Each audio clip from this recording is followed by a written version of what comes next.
being part of the LGBT community, masaya, exciting, and super challenging. So, LGBT community is a special, for me, it's a special being. Special creation kami. So, special people with special talents, with special role. As part of LGBT community, syempre, sa paglaki ko kasi bilang isang tao, individual, mula pagkabata, tanggap na ako ng magulang.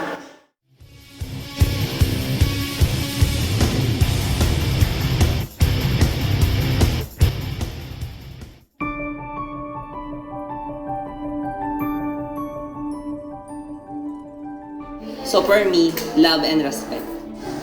Respect.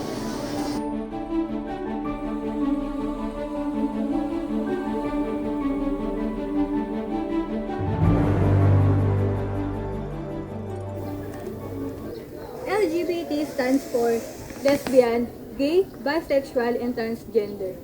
Lesbian is one who is romantically, sexually attracted to women. Gay is someone who is romantically and sexually attracted to men. Most gays don't like to be referred to as homosexual because of negative historical associations with the word, and the word gay reflects their identity. Bisexual is someone who is attracted to people of both sexes. Transgender. Many transgender people live part-time or full-time in another gender. They can identify as transsexual, transvestite, or another gender identifier.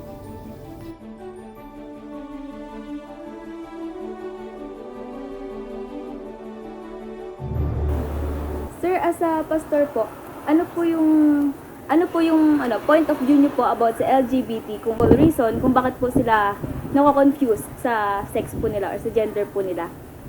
Ang point of view ko sa bilang isang pastor sa mga transgender, bakit sila nagkakaroon ng confusion? Una, nagkakaroon sila ng identity crisis. Identity crisis nila, they can distinguish yung kanilang identity. And with that, papasok tayo sa tinatawag na behavioral problem. It's a choice kasi, hindi naman yan creation by God. Dahil ako personally, I'm beautiful. Dahil dalawa lang talaga nilikha ni God. Male and female. Walang in-between. When God created Adam and Eve, there was no Steve in between them. Parang syempre, kung titigan mo sa Bible, parang syempre mali yun, di ba? Pero yun, kailangan pa rin ng respect. Hindi, parang nagiging balance pa rin yung tingin ng tao. Para sa akin kasi yung lesbian, okay lang sila kasi karapatan nila din mabuhay.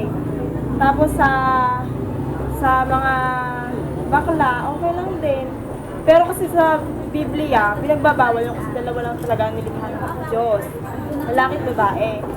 Pero kasi, sa ngayon kasi, karapatan na lang din nila.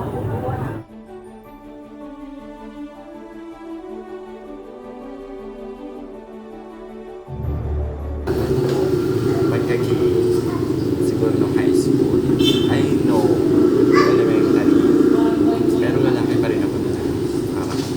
Never, never pa. Nahilag din ako sa girl, konti lang. Pero nung high school, na-realize ko na, wala ako. Wala ko yung make-up, nagsusuot ako yung girl, tapos hanggang sa nag-take ako ng mga hormones pang babae. Good na, yung mga pills, tapos ma-inject na po ako. Stay. Hindi nga talaga. Diyan, pagbabae. Wala ako nagsuot ng mga pang-viewer. Ngayon, pa-pageant na. Marami ka maka-pageant. Saan ba natin? Oo naman, nag-first runner-up na ako. Pero minsan, minsan pala. Teka lang. Nung una, hindi pa ako tanggap ng family. Ganun tapos. Siguro na-realize din nila na ako. Wala na sila magagawa, di ba? Dahil gusto ko na ako ang ginawa. Yun lang. Since birth, syempre, I realized na gay, na pusong babae, and then, na masarap pa naman yung parang isang babae na nandiyan yung nililigawan ka ng guys na feeling mo talaga lalaki, babae ka. Nandiyan yung tumataba yung puso mo na ligawan ka ng isang tunay na lalaki na katulad namin, nagsanggi. Ayan, tapos, ito ngayon, nagpipiling babae ngayon. Meron mo ngayon, kahit anong take ng female hormones para mag-ganap na babae. Minom kami ng pampaganda, pampakulis ng pulis sa isang babae. Ayan. Kailan niyo po nalaman ang naramdaman na lesbian po kayo? Nung grade school pa lang kasi puro lalaki barkada ko. Yun. Ay ano po, paano po sinabi sa magulang mo na ganyan ka nga third sex ka? Madali lang, nung sa may girlfriend ako, tapos ngayon, nagkayaan kami magpagupit. Yun, nung nagpagupit ako, yun na, alam na kasi nila, hindi na rin ako nahirapang ipaalam na lesbian ako kasi nga, alam na nila yung kilos ko, yung ginagawa ko, gano'n. Kaya hindi rin ako nahirapan. Bago ako magganto, pinag-isipan ko muna kung ano talaga yung gusto ko. Para in case na magpagupit ako, iladlad ko talaga yung sarili ko. Hindi na ako mahirapan na baguhin pa yung sarili ko. Kung ano ako ngayon, yun na ako talaga. Nakaranas po ba kayo na, siyempre yung mga ibang tao, sinasabihan ka ng hindi maganda, nakaranas po kayo ng mga ganun? Oo, masakit siyempre kasi bakit daw nag-tomboy ako may tsura naman daw ako. Kumbaga, ano po yung mga ipapayo nyo sa mga lesbian, mga bakla, mga tomboy, transgender na nasa paligid na hindi po sila nag-o-open kasi, kumbaga, natatakot silang mag-open kasi iniisip nila kung ano sasabihin ng ibang tao sa kanila. Payo ko lang sa kanila, huwag nilang itago kasi hindi sila magiging masaya hanggat tinatago nila kung ano talaga sila. Sabihin nila hanggat maaga pa para kasi walang magulang na hindi ka matatanggap eh. Matatanggap ka niyan kapag tumagal. Sa una talaga mahirapan silang tanggapin kasi pinanganak ka ng ganitong gender, bakit ka nag-iwan ng gender? Yun. Hindi silang matakot kasi walang ibang iintindi sa kanila, walang iba silang malalapitan, kundi magulang lang talaga. Yun lang. Sige po, salamat po. Bilang parte ng LGBT community, paano mo nakakayang harapin yung mga pagsubok na nakakabit sa'yo sa pagiging bisexual mo? At first, siguro hindi naman kasi mawawala yung panunokso ng ibang tao, di ba? So, yung noon pa man, nararanasan ko na yung panunokso ng iba sa akin na ganito ako, malambot. Hoy Mari, siguraduhin mo naman na tama kami. Mari, yung tala ko dyan baka nakalimutan mo, Mari. Teka lang, Mari, tingnan niyo yung anak ni Aling Tapia. Sino ba, Mari, yan? Si Iko yata, Iko ba? O Miko? Hindi ko ba alam? Oo nga, hindi yata. Pakiramdam ko, bakla yun. Iisipin nila na, oy, tuksohin natin yan kasi nasasaktan. Di ba?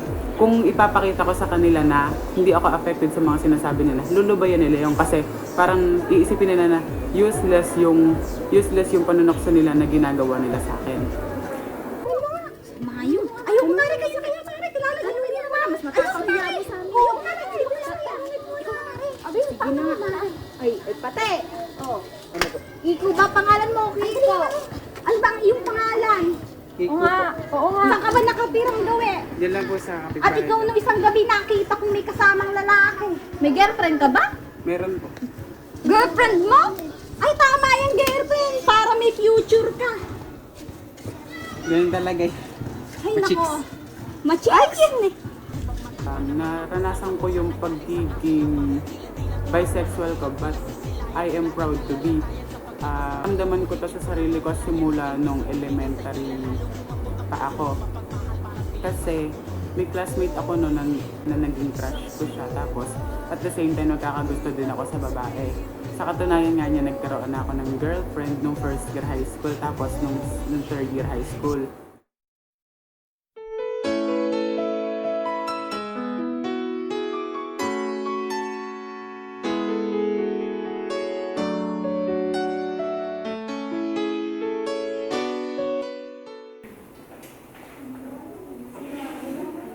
Good morning, class.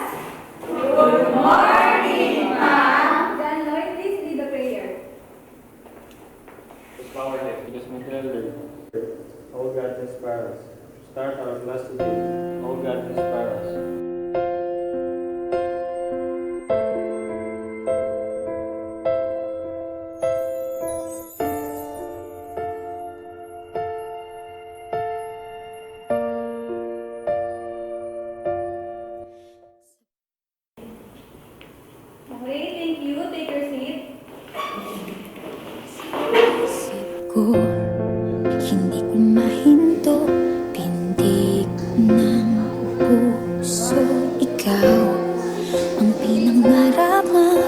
ko simula nang matanto na balang araw iibig ang puso.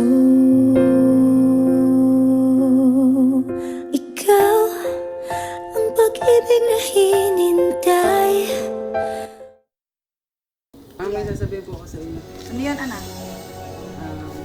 Paano po ba yung mararamdaman nyo kung sakali nagkakagusto sa lalaki ka? Ha? Ikaw lang ang anak kong lalaki. May gusto ka sa lalaki? Bakla ka? O hindi po. Apa? Katunayan nga po niya may girlfriend ako eh. Kapatid, lagi ka naman may girlfriend ka ba? Dadali mo naman dito sa bahay, papakilala mo sa amin ng tatay mo tsaka sa mga kapatid mo. Sa susunod na araw. O sige. Dito po kasi. Paghahandaan natin at pagluluto natin siya ng masarap na tanghalian. Sabihin mo sa May kikuhan. sasabihin ko po sa inyo. Oh, May classmate po kasi ako lalaki. tapos? Medyo nagugustuhan ko po. Paano po ba mararamdaman niyo? Anak! Lalaki! Apat, Diyos ko! Ano ka ba naman yan? Ikaw lang ang nag-iisang anak kong lalaki tapos magkakagusto ka sa lalaki. Ano ba? Anong pigil ko naman eh. Pinipilit. Hindi! Ikaw mo ako ng tubig! Dinahimulan ako dito sa kapatid mo!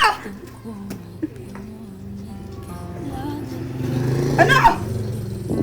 Kahit anong pilit ko naman. Pinipilit ko maging lalaki para sa inyo, pero hindi ko talaga kaya. Sabi mo may girlfriend ka! Bakit nagkakagusto ka sa lalaki? Eh ma, hindi ko naman pumapigil yung sarili ko eh. Hina-high blood ako sa'yo! Tumataas BP ko, kita mo ah! Magustuhin ko man po, ganito na ako. Beauty queen yung anak niyo, wala na kayo magagawa. Ano beauty queen? Kagwapo-gwapo mo na yan, pa-beauty queen! Ay, naku anak, hindi ko alam ang gagawin ko sa'yo. Pero hayaan mo na, ganyan ka na nga, anong gagawin natin? Ipagpatuloy mo na yan. Mahal kita, anak kita, sa akin ka galing. Thank you po. O, hindi anak. Ineng, yung tubig ka! Saan na ba? Dinabit ako, umalis ka na rito! At di ko pa tapos yung tiglupit ko?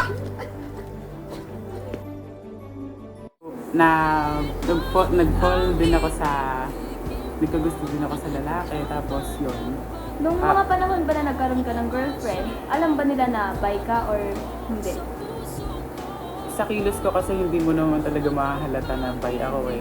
Tapos, kasi mas gusto ko yung kilos na lalaki kasi sa paningin ng iba, dissenting tingnan. Yun nga, dissenting tingnan na hindi bastusin na isang bisexual. So ngayon, kung pamimiliin ka ng makakasama mo bilang kabiyak balang araw, ano yung pipiliin mo, lalaki ba o babae? Of course, ang pipiliin ko babae kasi sa babae may future ako. Sa lalaki kasi parang sa lalaki kapag ang lalaki ay karelasyon ng isang bisexual, walang kasiguraduhan na pupuntahan. Kasi ang goal ko din naman sa buhay is magkaroon ng sariling pamilya na mag-aalaga sa akin sa pagtanda ko.